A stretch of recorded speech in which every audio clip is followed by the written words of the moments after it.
Today I'm going to show you my 5 favorite features about the brand new Weber Griddle. So let's dig in and let's get started.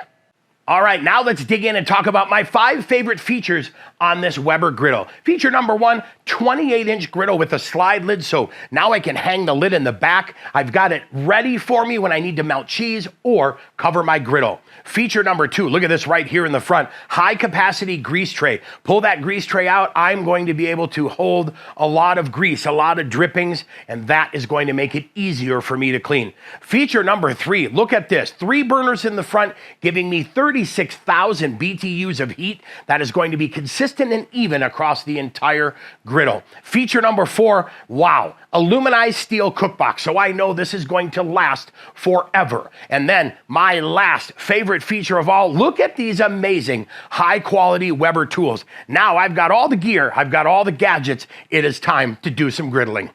Now that we've talked about my 5 favorite things and given you a few things to consider when buying a griddle, it is time for you to check out these upcoming videos. We've got how to season your griddle and my first cook video. Those coming up next.